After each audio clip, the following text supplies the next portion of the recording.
I'm Jessica Lander, and I've had the honor of spending much of the last decade teaching civics and history to recent immigrant origin students in a public Massachusetts high school. As educators, it's our responsibility to foster a sense of civic engagement in students and empower community members of the future. In this video, we'll explore how cities, towns, and Indigenous nations within Massachusetts are structured. We'll take a closer look at the role of local government in two different communities, Williamstown and Lowell. And I'll share some stories of my own experiences working with students and local governments to create community change. Local governments are usually designed to make decisions that benefit the whole community. In Massachusetts, they enable us to take part in deciding how to spend public money, your tax dollars, provide services to make our community a better place, and protect our rights. In this video, we'll look at 4 different types of government in Massachusetts: county governments, city governments, town governments, and tribal councils. Massachusetts is divided into 14 counties. Each county has courthouses, sheriff offices, and at least one registry of deeds office. In recent years, many of the county's operational responsibilities have been absorbed by the state or local governments. Within those 14 counties are 59 cities and 292 towns. The difference between towns and cities is not just population size, but how they are organized. Although both towns and cities have legislative and executive bodies, they are structured differently. In most cities, voters elect mayors and city councilors to represent their interests.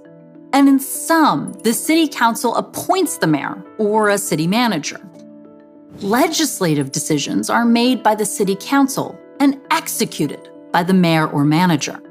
Generally, mayors develop an annual budget proposal that is then reviewed, revised, and approved by the city council. Whereas in towns, legislative decisions are made in town meetings, overseen by an elected group, usually called a select board, most of which work through a town manager or administrator. The select board sets strategic direction and policy, as well as solving issues that have not been resolved at a lower level. There are 2 types of town meetings: open and representative. Towns with fewer than 6,000 residents have open meetings where voters can directly participate in decisions. Towns with more than 6,000 residents can choose to have representative meetings, where elected representatives discuss and vote on issues and policies on behalf of the community. Town and city governments are responsible for a variety of local interests, including managing local budgets, maintaining public infrastructure, providing services for public safety, health, and education, and trying to ensure community needs are met.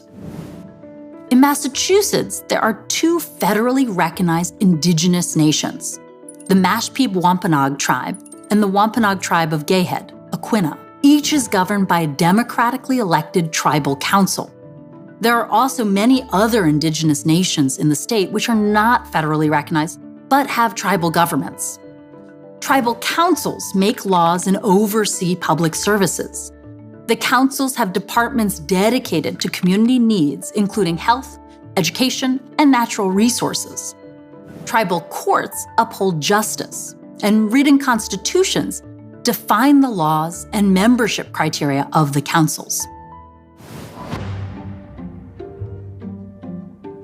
Now let's dive into 2 local examples of how local government works in practice, in one city and in one town.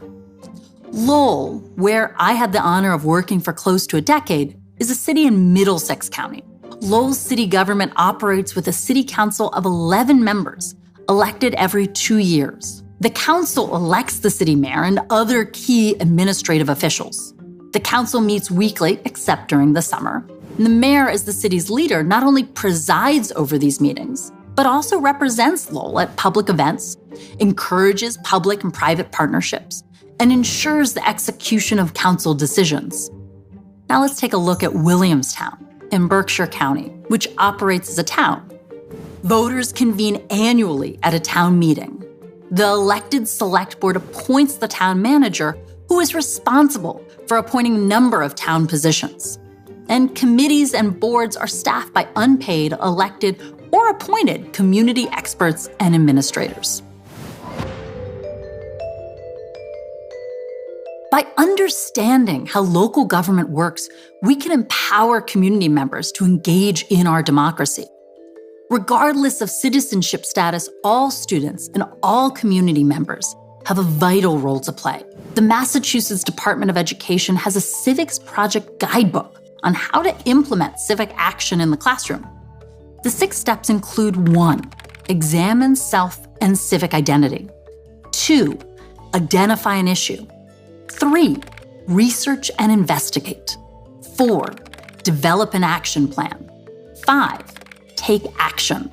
6, reflection and showcasing.